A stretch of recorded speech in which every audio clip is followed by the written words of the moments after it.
E aí, olha eu aqui de novo. E eu tô fazendo esse vídeo aqui para dar um aviso para quem prefere, por exemplo, migrar do arcade, daquele de comando normal, para um padrão hitbox, tá? Eu não vou falar aqui sobre esse arcade, que é da marca Second Impact. Eu vou falar mais sobre os prós e contras de você migrar de um arcade de comando, de joystick, para um arcade desse daqui, tá bom? Para você levar isso como base e ver se vale a pena ou não fazer a migração.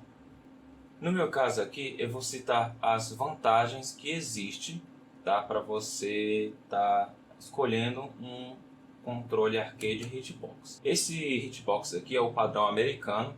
Ele tem todos os botões de controle e de ataque no padrão 24 mm e o botão de pulo o botão do tamanho 30.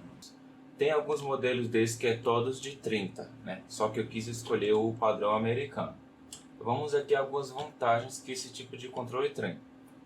Pode ser feito hacks com esse tipo de controle. Por exemplo, se você utiliza uma plaquinha dentro dele que não tem o famoso COSD, que é o controle de neutro, você pode fazer um hack de defender para os dois lados. Por exemplo, se você tem a plaquinha que não tem o CSD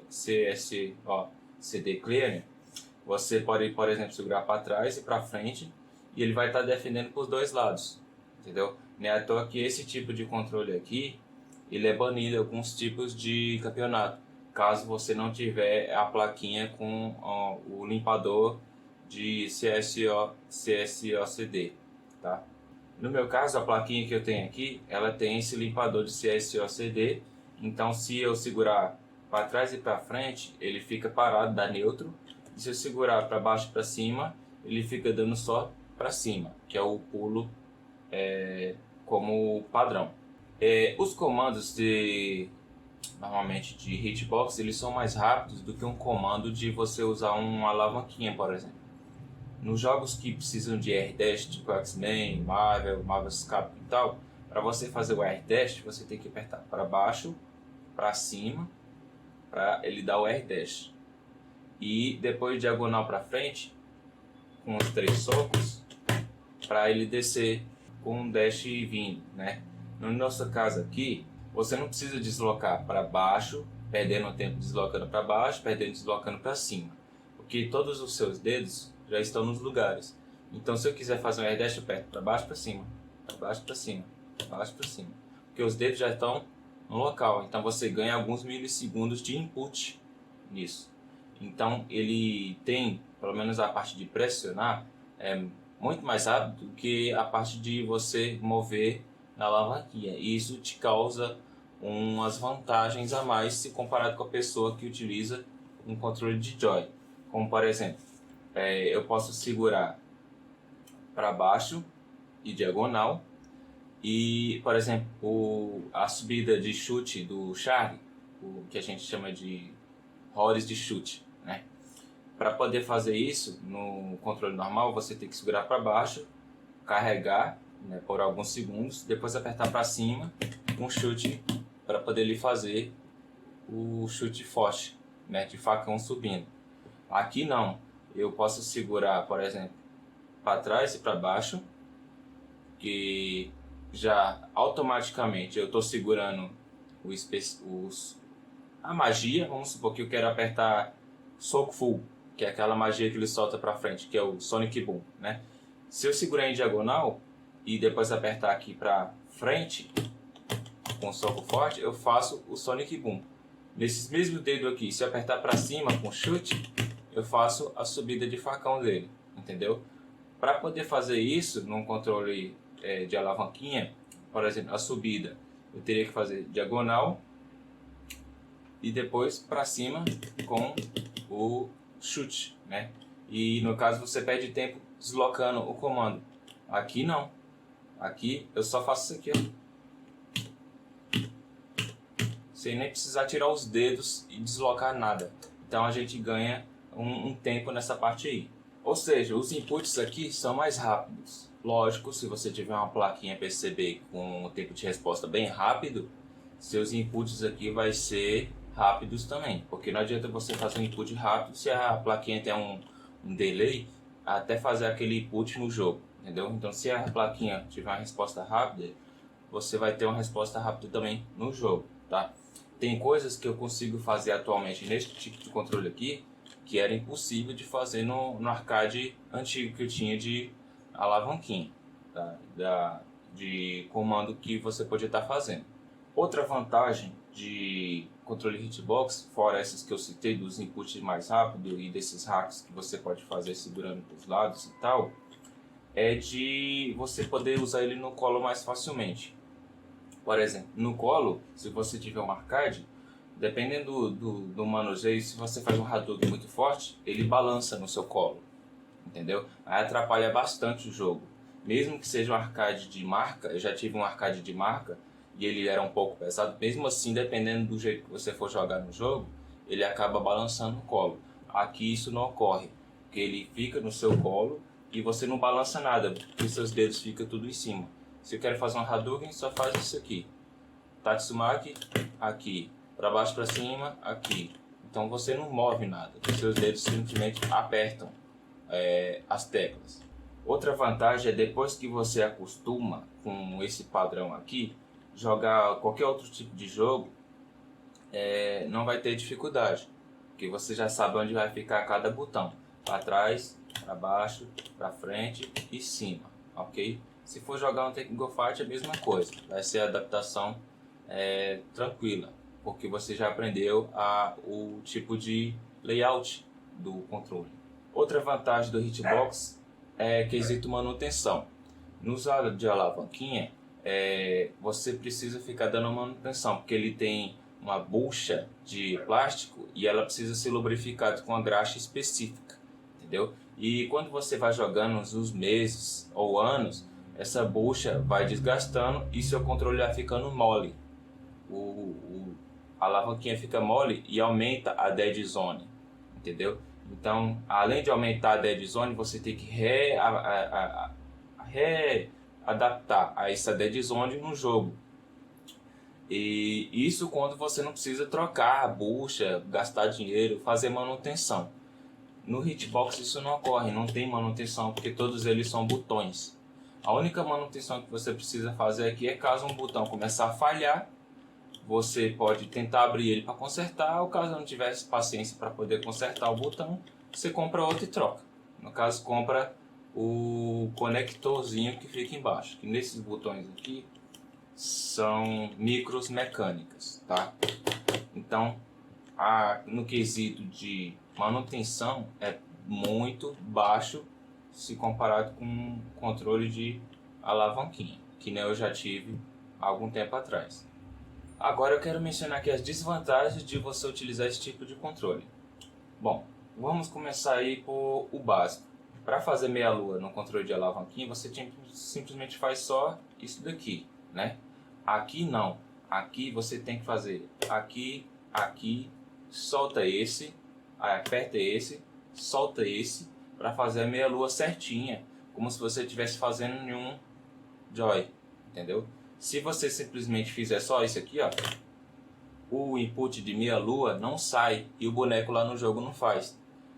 Por exemplo, o Magneto. O Magneto precisa de um input certinho de meia-lua. Se eu apertar só para baixo e para frente e soltar, não sai a magia do Magneto, entendeu? Então aqui, se você não fizer o input certinho, o boneco lá não faz. E esse tempo que você perde fazendo input errado, atrapalha no jogo, dependendo do jogo, pode tirar a sua ficha, entendeu? Então essa é uma das desvantagens de você tentar utilizar esse controle, porque necessita de uma adaptação, e até você aprender como é que faz isso daqui, demora um bocado, tá bom? Outra desvantagem deste tipo de controle é o tempo de adaptação. Enquanto num controle arcade normal você praticamente pegou qualquer controle e você já sai jogando, nesses daqui demora um tempo. Por quê? Porque a causa maior está no botão do dedão, que Quem já jogou em teclados vai ficar fácil, porque vai saber que é para baixo, para trás é esse, baixo é esse, para frente é esse.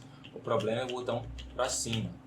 Até o seu cérebro acostumar que esse botão aqui é para cima, você já tem perdido uma porrada de luta.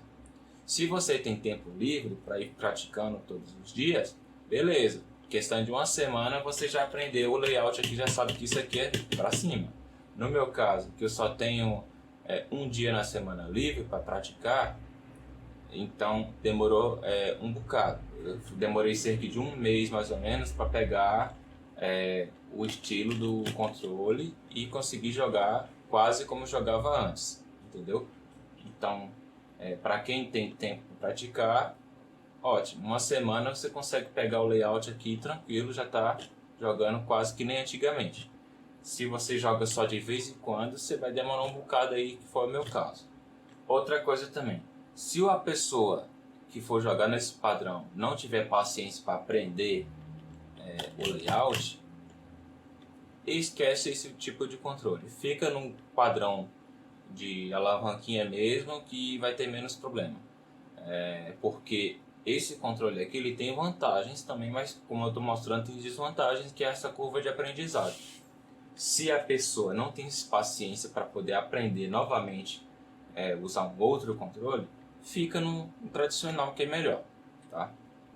Outra coisa também, dependendo do tempo que você joga, pode causar lesões nos dedos. Eu digo isso por experiência própria, porque quando esse controle aqui, você quando joga de controle arcade comum, você move o pulso, certo? E esse daqui só serve para apertar. Então, você mexe o pulso, não os dedos. Aqui você mexe os dedos e é como se você estivesse digitando em um teclado, tá? O que ocorre quando você faz muito movimentos excessivos no teclado? Pode ocasionar uma tendinite, entendeu? O mesmo ocorre aqui. Quando eu jogo mais de 1h30, eu sinto que os dedos começam a ficar endurecidos, entendeu? E isso chega a atrapalhar no jogo. Então tem vezes que eu jogo hoje, por exemplo, 1h30, fico 2 dias sem jogar para poder os dedos voltar ao normal, porque você percebe que as juntas ficam duras. Normalmente pode ser os nervos já dando algum tipo de lesão, entendeu? Então o correto desse tipo de controle aqui é para quem joga de vez em quando, tipo, 1h30 por dia, tranquilo. Se você prefere ficar jogando 3, 4 horas direto com um tipo de controle desse, pode ter certeza que você vai ferrar com os tendões aqui do dedo, e é só questão de tempo, tá? Então tem essa desvantagem aí. Então, com base nessas informações que eu passei, você vê se vale a pena ou não trocar o arcade normal por um arcade hitbox. No meu caso, após eu analisar bastante, valeu a pena sim, porque eu percebi que consigo fazer mais coisas no jogo que eu não conseguia fazer antes se eu estivesse jogando no arcade de alavanquinha, entendeu? Os métodos de inputs aqui são mais rápidos, você consegue fazer coisas que normalmente não fazia antes, entendeu? Tem esse nível de aprendizado que você tem que pegar as manhas do layout dos botões, e tem esse empecilho de você não conseguir jogar várias horas consecutivas, porque você pode acabar lesionando os tendões, os dedos e tudo mais, entendeu? Eu mesmo percebo que se eu ficar jogando muito, os dedos já começam a ficar um pouco duros, né? Sem conseguir me mexer. Aí eu tenho que parar de jogar, mesmo querendo estar jogando mais. Então esses são os prós e os contras de utilizar um tipo de controle desse. No meu caso, eu gostei de fazer a migração, entendeu? Só que tem só esse empecilho de você poder jogar de poucos em poucos tempos, devido a não ter cuidado de não ferrar com os tendões das mãos, ok? Espero que quem esteja vendo esse vídeo veja esses prós e contras que eu mencionei, e caso queira ou não fazer a migração para um controle hitbox.